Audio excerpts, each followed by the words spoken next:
अस्सलामुअलैकुम my brothers and sisters, hope आप लोग सब खैरियत से होंगे। और आज हम लोग पढ़ेंगे format specifier C programming language में। इससे पहले वीडियो अगर आपने नहीं देखा है तो जाइए प्रीवियस वीडियोस को देख के आइए। इस वीडियो के डिस्क्रिप्शन में आपको प्लेलिस्ट का लिंक मिलेगा, 2 प्लेलिस्ट का लिंक मिलेगा, एक अल्टीमेट सी सीरीज वो भी चेकआउट करना और एक इसी सीरीज का लिंक आपको मिलेगा प्लेलिस्ट का, उसको तो बिल्कुल देख के आना क्योंकि प्रीवियस वीडियो से पूरा कनेक्ट है ये। और मैं ये मान के चल रहा हूँ कि आपने प्रीवियस वीडियोस को देखा है ताकि प्रीवियस वीडियो और आगे आने वाला वीडियो आपको अच्छे से समझ में आए। बिफोर वेस्टिंग एनी टाइम शुरू करते हैं। और शुरू करने से पहले आपको याद दिलाना चाहता हूँ कि अगर अब तक आपने चैनल को सब्सक्राइब नहीं किया तो सब्सक्राइब कर लीजिए, वीडियो को लाइक नहीं किया तो लाइक कर लीजिए, वीडियो को शेयर नहीं किया तो शेयर भी कर देना और अपना कमेंट भी छोड़ देना। तो चलिए शुरू करते हैं। सी फॉर्मेट स्पेसिफायर। प्रीवियस वीडियो में हमने पढ़ा था वेरिएबल डिक्लेयर करना, हमने वेरिएबल डिक्लेयर भी किया था, लेकिन हमने प्रिंट जब किया था तो उसमें प्रॉब्लम आ रहा था कि भाई नॉर्मली सिर्फ वेरिएबल का नाम लिख देने से आप प्रिंट नहीं कर पाएंगे। वहां पर फॉर्मेट स्पेसिफायर चाहिए कि जो भी वेरिएबल का टाइप है उसके हिसाब से अलग अलग फॉर्मेट स्पेसिफायर होंगे, जो आपको सुनने में काफी डिफिकल्ट और डेंजर लग रहा था। आज वो आपके लिए बिल्कुल लड्डू और हलवा बन जाएगा। Understanding how to format and display different types of data in C. अलग अलग डेटा टाइप को सी में कैसे करके फॉर्मेट करते और डिस्प्ले करते हैं आज करके देखेंगे प्रैक्टिकली। सबसे पहले समझते हैं फॉर्मेट स्पेसिफायर होता क्या है। Format specifier are used together with print, यानी फॉर्मेट स्पेसिफायर जो है वो प्रिंट के साथ ही इस्तेमाल होता है हमेशा जब भी आपको वेरिएबल में कोई डेटा को प्रिंट कराना हो। Function to tell the compiler what type of data variable is storing. ये चीज आपको यानी फॉर्मेट स्पेसिफायर कंपाइलर को ये बताता है कि वेरिएबल में जो डेटा स्टोर है वो कौन सा टाइप का है। It is basically a placeholder for a variable value. ठीक हो गया। अच्छा, एक structure of format specifier. Structure क्या होता है फॉर्मेट स्पेसिफायर का? Format specifier start with a percentage sign followed by a character. याद रखिए फॉर्मेट स्पेसिफायर जितने भी किस्म के हैं, जितने भी किस्म के सी में फॉर्मेट स्पेसिफायर है, 1 2 10 जितने भी है, जितने मुमकिन हो सकते हैं, सबका स्टार्टिंग परसेंटेज से ही होगा। जब भी आपको प्रिंट फंक्शन के अंदर, दोबारा बोल रहा हूँ, जब भी आपको प्रिंटफ फंक्शन के अंदर, स्कैनफ फंक्शन प्रिंट के अंदर अगर आपको मिलता है परसेंटेज और उसके बाद कोई एक लेटर कैरेक्टर, आप समझ जाइए फॉर्मेट स्पेसिफायर ही है। तो सबसे पहले स्टार जैसे ही लगाते हैं आप, फॉर्मेट स्पेसिफायर सेट हो गया। अब आपको सिर्फ स्टार बोल रहा हूँ, सॉरी, परसेंटेज के बाद बस आपको कैरेक्टर बताना, यानी डी लिखेंगे तो इंटीजर बन जाएगा ये, एफ लिखेंगे तो फ्लोट बन जाएगा, सी लिखेंगे तो कैरेक्टर बन जाएगा। सिंपल। यानी अगर आपको इंटीजर नंबर प्रिंट करना है तो डी लिख देंगे परसेंटेज के बाद, अगर आपको फ्लोट यानी डेसिमल में कुछ करना है प्रिंट तो एफ लिख देंगे, और अगर आपको कैरेक्टर यानी स्ट्रिंग टेक्स्ट में करना है तो परसेंटेज के बाद सी कर देंगे। यानी बिल्कुल इस तरीके से। दैट्स इट, काम खत्म हो गया। आपका वेरिएबल दिखा रहेगा आपको प्रॉपर जो भी रिजल्ट है, और हम लोग देखेंगे भी। Note, format specifier are essential for displaying variable correctly in C. C programming language में ऐसा होता है, सी प्लस प्लस से दूसरे लैंग्वेज आपको ये नहीं मिलेगा। तो वेरिएबल को प्रॉपर तरीके से डिस्प्ले करना ये एसेंशियल है, फॉर्मेट स्पेसिफायर सीखना है इसके लिए। Without them the compiler doesn't know how to interpret the data you are trying to print. यानी फॉर्मेट स्पेसिफायर के बगैर आप नहीं दिखा सकते, प्रिंट नहीं कर सकते, डिस्प्ले नहीं होगा आपका नंबर। आसान शब्दों में basic format specifier, for example to output a value of an int variable use the format specifier %d surrounding by a code inside print function. अब कुछ यहाँ पर पॉइंट्स है जो हम लोग बात करेंगे। सबसे पहले मैं जाऊंगा अपने VS कोड में, आप भी इसको ऑन कर लीजिए। एक नया फाइल बनाऊंगा मैं कैप C और 5 के नाम से। ये परसेंटेज कहां से आ गया, और डॉट C के नाम से एक नया फाइल बन गया मेरा, बहुत बढ़िया। और यहाँ पर मैं क्या बोलूंगा, मैं बोलूंगा हैश इंक्लूड के साथ मैं stdio को यहाँ से बुलाऊंगा। जैसे ही मेरा stdio आ जाएगा, दोबारा से मैं क्या करूंगा, इंट नाम का एक मेन फंक्शन बनाऊंगा एज यू कैन सी, और उसके बाद में इसी फंक्शन में पूरा हमारा काम चलेगा बाय द वे। तो यहाँ पर सबसे पहले मैं रिटर्न लिख देता हूँ, जो हमेशा वाला काम है उसको हमेशा कर लेते हैं। अब यहाँ पर हम लोग करेंगे डिक्लेरेशन वगैरह वगैरह। तो सबसे पहले मैं क्या करता हूँ ना, मैंने इंट बनाया, अब मैं यहाँ पर लिखूंगा नम। ये टाइप था, नम एक वेरिएबल है और उसके अंदर मैं वैल्यू असाइन कर रहा हूँ 2। ठीक है, 2 वैल्यू असाइन हो गया। चलो 2 बहुत कम हो गया, 20 कर लेते हैं। 20 वैल्यू असाइन हो चुका। अब इसमें अभी तक कोई एरर नहीं है, एज यू कैन सी कोई एरर दिख भी नहीं रहा है। ठीक है, और अगर मैं कंपाइल करके भी दिखा दो आपको, जस्ट 2 के आप कंफर्म होने। ठीक है, इस तरीके से हो गया। और ऑफ कोर्स मैं इसको दोबारा से नाम, आपको पता है हमेशा हम लोग नाम चेंज कर देते हैं C5 का, ताकि लेफ्ट साइड में आप देखेंगे तो नया exe फाइल आपको दिख जाएगा। और exe फाइल एग्जीक्यूट करने के लिए आप क्या करेंगे, ऐसे। ठीक है, तो देखिए कोई एरर नहीं है, कुछ प्रिंट भी नहीं हुआ ऑफ कोर्स, क्योंकि हमने प्रिंट तो किया ही नहीं है, लेकिन कोई एरर भी नहीं है। अब मैं यहाँ पर क्या करूंगा ना, अब मैं यहाँ पर ये करूंगा कि मैं यहाँ पर इसको प्रिंट करवाऊंगा। तब देखिए इसको कैसे प्रिंट करवाएंगे, सिंपल सी बात है, प्रिंटफ फंक्शन लेके आएंगे। प्रिंटफ काम क्यों करेगा, क्योंकि ऊपर में stdio बुलाया हुआ है ऑलरेडी, तो प्रिंटफ काम करेगा। नाउ प्रिंटफ के अंदर मैं कुछ लिखूंगा नहीं।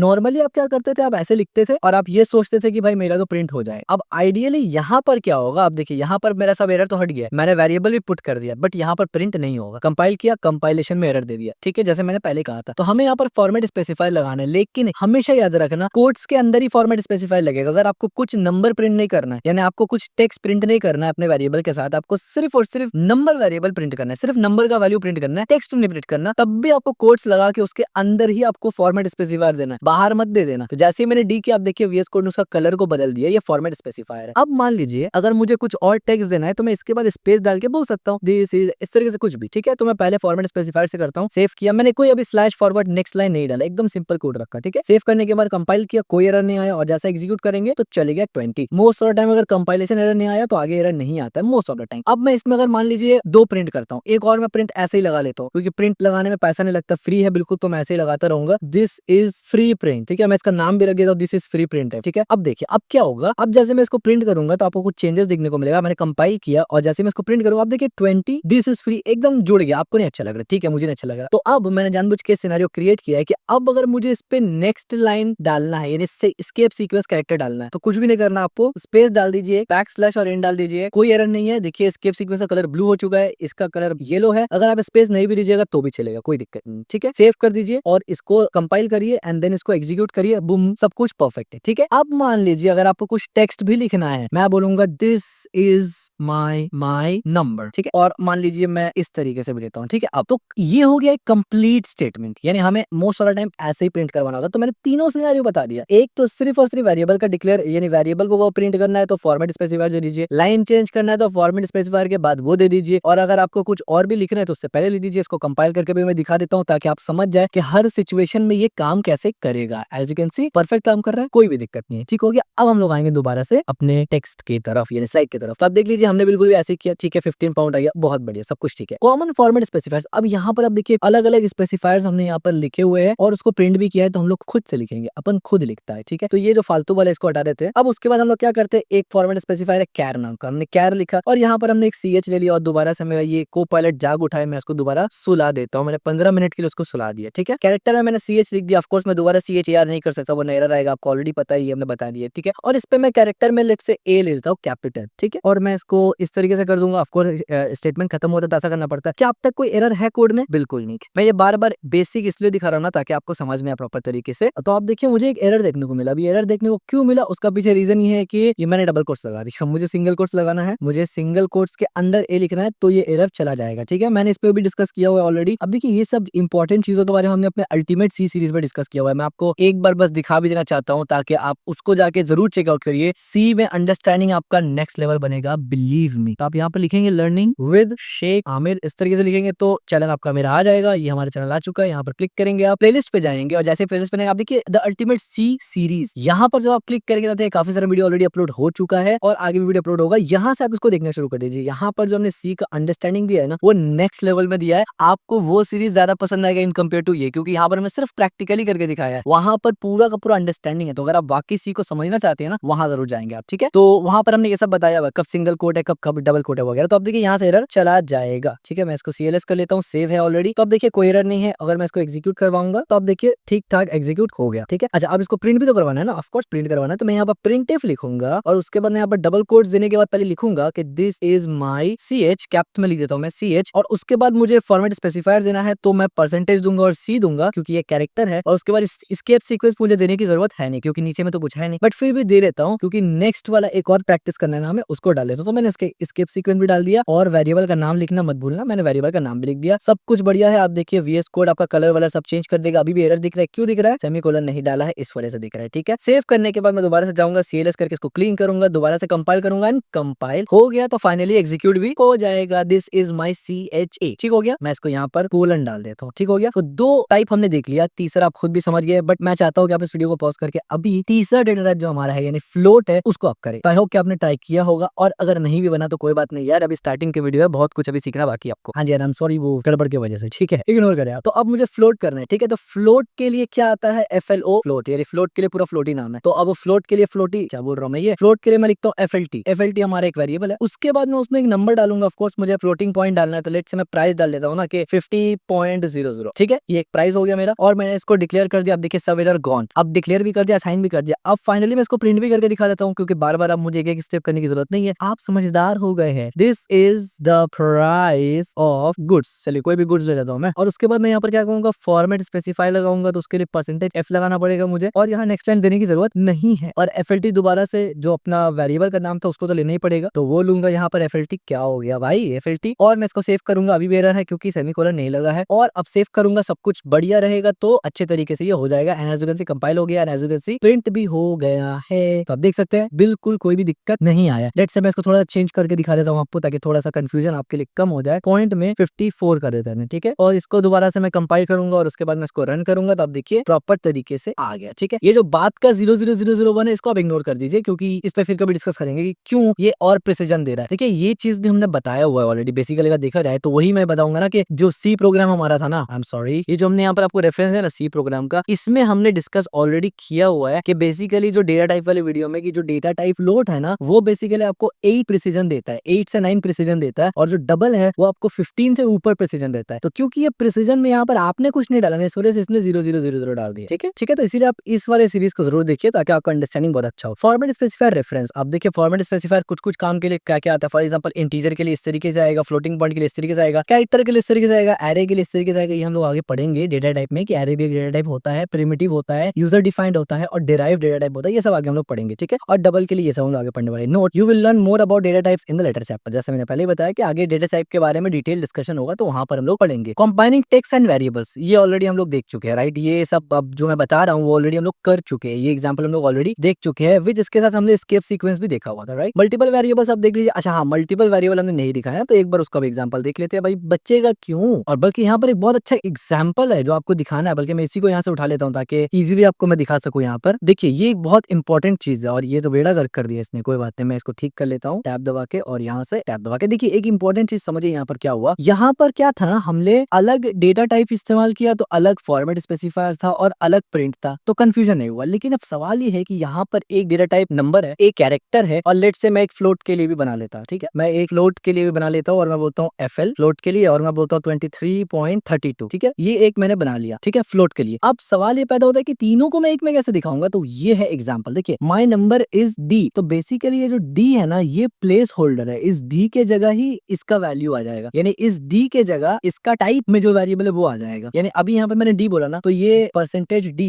ये कौन सा फॉर्मेट स्पेसिफायर है, इंट के लिए है ना। तो यहाँ पर क्या इंटीजर वाला कोई भी वेरिएबल का नाम दिया है हमने? हाँ बिल्कुल दिया है, my num integer as you can see. तो इस D के जगह माई नम आ जाएगा खुद ब खुद। ठीक है, सेम मैंने लिखा and my letter is %C। तो %C किसके लिए आता है? लेटर के लिए आता है, यानी इसके लिए आता है, तो ये खुद से आ जाएगा। तो मैं अगर यहाँ पर करूं, मैं यहाँ पर लिखूं D and float is this. Let's say मैं रैंडम लिख देता हूँ, फ्लोट इज दिस। और दिस में यहाँ पर मैं क्या करूंगा ना, फ्लोट के लिए फॉर्मेट स्पेसिफायर लगाऊंगा। तो फ्लोट के लिए क्या है? -f है। तो अब आप देखेंगे कि ये जो फ्लोट वाला जगह है ना, यानी ये बीच में आ जाएगा -f। ठीक है, और जाहिर सी बात है मुझे यहाँ पर वेरिएबल का नाम भी तो देना पड़ेगा ना, तभी तो आएगा। तो जैसे मैंने FL किया तो बढ़िया। अब आप देखिए, FL हमने लास्ट में लिखा है वेरिएबल के काउंटिंग के हिसाब से, लेकिन यहाँ पर प्रिंट फिर भी बीच में होगा FL। ठीक है, तो आइए एक बार इसको प्रिंट करके देते हैं। ये थोड़ा सा मजेदार था। कंपाइल हो गया, और जैसे इसको प्रिंट किया, आप देखिए क्या है यहाँ पे लिखा हुआ है। यहाँ पर लिखा हुआ है this is the price of good. अच्छा, ये तो दूसरा है। ओ अच्छा, यहाँ पर मैंने एस्केप सीक्वेंस नहीं डाला ना, माय बैड। इसीलिए मैं बोलूँ इतना लंबा कहाँ से आ गया। तो चलो इसको दोबारा से कंपाइल कर लेते हैं। एक बार कंपाइल किया और एग्जीक्यूट किया। हाँ, अब देखिए, my number is 15 and the float is इतना and the letter is D। अब आप देख रहे होंगे कि यहाँ पर ये क्या गड़बड़ हो गया भाई। हाँ जी, तो वो